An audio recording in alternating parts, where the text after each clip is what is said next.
moms, auntie moms, play moms, bonus moms, grandmoms, moms in waiting, moms to be, adoptive mothers, whatever your title may be, I welcome you to the Rotten Lemons community.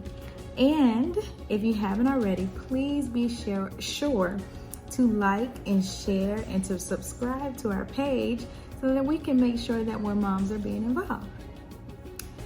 Okay, I know I look crazy, y'all. My eyes is puffed up and swollen probably because I'm tired.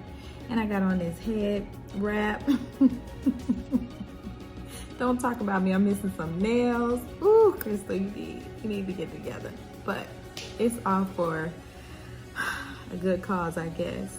You probably have noticed I'm in a different setting, and that's because I'm at my home.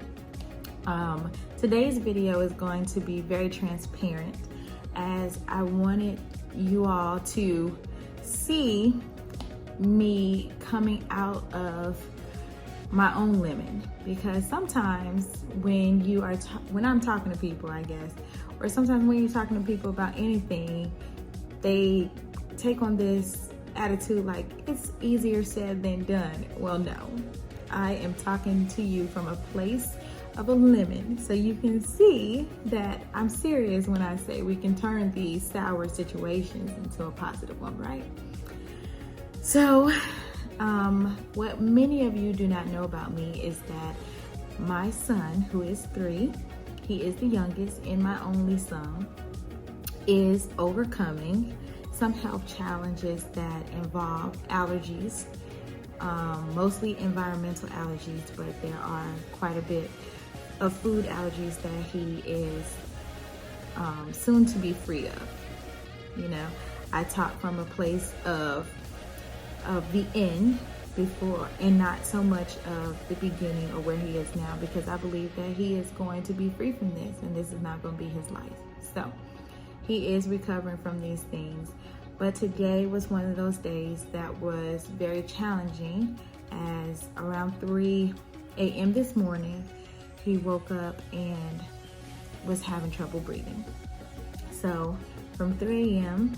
to now, about 9 p.m., he is sound asleep, but he has had to fight, and I have had to observe and to watch. And with the help of my husband and my mom, we have, collectively done our best to make sure he had a comfortable, happy day regardless.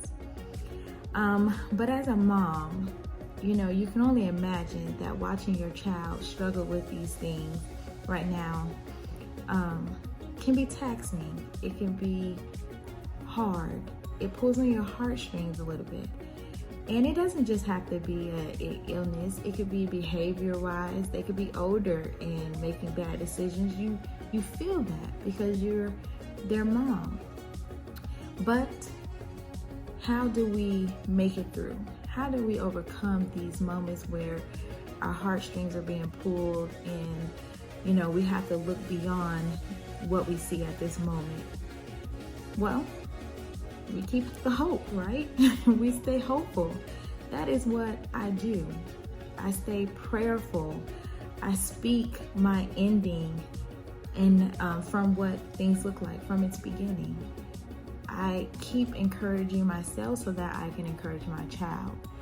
I keep joy so that my child can keep their joy, right? Excuse me, y'all, I'm tired.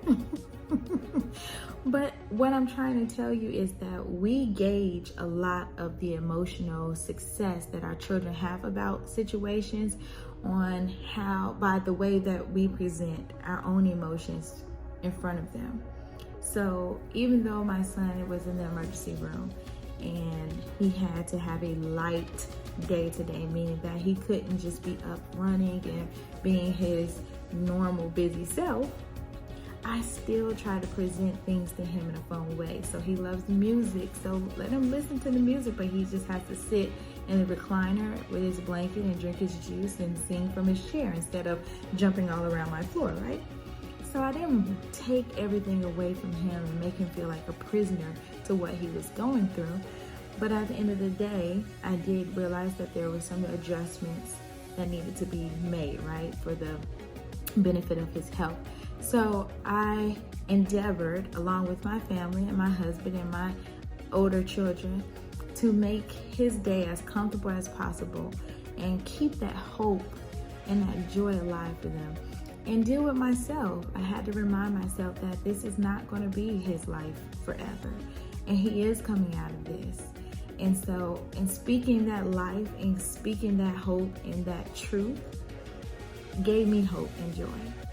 And so what I want to say to you is, whatever is taxing to you right now or is pulling on your heartstrings concerning your children, keep your hope, keep your prayers, keep your encouraging words, keep your faith statements, keep your affirmations, because the more you do it, the more your children will cling to that. They'll gravitate to that. They'll believe it because they'll say, wait a minute, mom's not crying. Mom's not freaking out.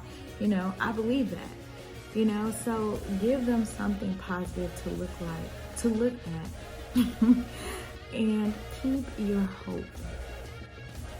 Look, Mom, I know whatever you are going through, you got this, because if you didn't, you would not be watching me at this very moment. So I love you. I appreciate you. I think you're doing a wonderful job, and I can't wait to see you on the next Mom Motivational.